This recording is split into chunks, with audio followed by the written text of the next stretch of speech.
Good morning সবাইকে। আমার দিনের শুরুটা হয় খুব সাধারণভাবে। সকালে ঘুম থেকে উঠে আগে একটু ফ্রেশ হয়ে নিই, তারপর মেন গেটটা খুলে দিই, কারণ আমার বাড়ির মধ্যে আলো খুব কম ঢোকে। দেন সকালের ছোট্ট একটা কাজ, বেসিনের জায়গাটা পরিষ্কার করা। পরিষ্কার জায়গা মানে মনটাও একটু হালকা হয়ে যায়। দিন শুরু হওয়ার আগে আমি আমার জায়গা গুছিয়ে নিতে পছন্দ করি, এতে সারাদিন ভালোও লাগে। একটা কথা কি বলতো, সকালের নীরবতায় এই যে ছোট্ট ছোট্ট কাজগুলো করতেই আমার মনে হয় যেন আমাদের সবারই খুব ভালো লাগে। কিছুক্ষণ পর আবার তো আমার বাচ্চারা উঠে যাওয়ার সময়, ওরা উঠে গেলে তখন আমি আর এগুলো করতে পারি না, কারণ ম্যাক্সিমাম টাইমটা আমাকে ওদেরকেই দিতে হয়। এরপরেও আমার একটা আন্টি আসে, উনি আমাকে সব কিছুই আর কি হেল্প করে দেন, যেহেতু আমার অতটাও ডিফিকাল্ট মনে হয় না সব কিছু, আস্তে আস্তে ধীরে সুস্থে করেই নিই। আর আমার সবথেকে বড় একটা প্রবলেম হচ্ছে কি, আমার বাড়ির থেকে বেরোনো খুব একটা বেশি হয় না, কারণ বাড়ি থেকে বেরিয়েই মেন রোড।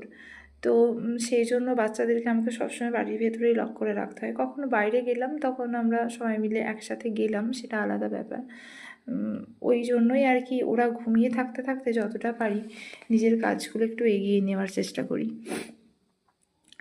জায়গার জিনিস জায়গায় রেখে দিতে হয়, কারণ ওরা তো সবাই খেলা করে, মানে দুটো বাচ্চা আর কি আমার, তো দুজনেই ছোট। ওদের সব কিছু কাজ টাজ সেরে তারপর আমার একটা ছোট্ট কাজ আছে, মানে যেটা না করলে সারাটা দিনই আমার ভালো কাটবে না। সেটা হচ্ছে সকালে আমাকে আগে একটু জল গরম করে নিতে হয়। সেটা জলটা গরম করে নিয়ে তার মধ্যে একটু লেবু দিয়ে আমি ওটা বানিয়ে নিই, মানে লেবু জলটা বানিয়ে নিই, মানে একটু গরম জলের মধ্যে লেবু দিয়ে ওটা বানিয়ে নিই। ওটা না খেলে আমার সারাটা দিন ভালো যাবে না। ও সব থেকে মানে ছোট্টখাট্টো কাজগুলো সেরে নিয়ে আমাকে আগে ওটা করতে হবে। ওটা করে আমি ওটা নিয়ে, আমাদের বাড়ির পেছনে একটা গেট আছে, মানে ওই জায়গাটা খুবই সুন্দর। মানে আমি গেটটা খুলে দিয়ে আমি যেখানে সিঁড়িতে বসি,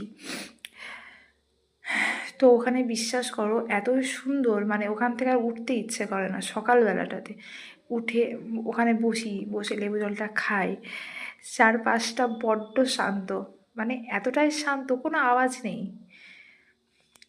তারপর আস্তে আস্তে ওটা খেতে থাকি, পুকুরের দিকে তাকাতে থাকি, ওখান থেকে উঠে আসতে ইচ্ছে করে না। এইভাবেই সকালটা কেটে যায়। তারপর আস্তে আস্তে আরও অন্যান্য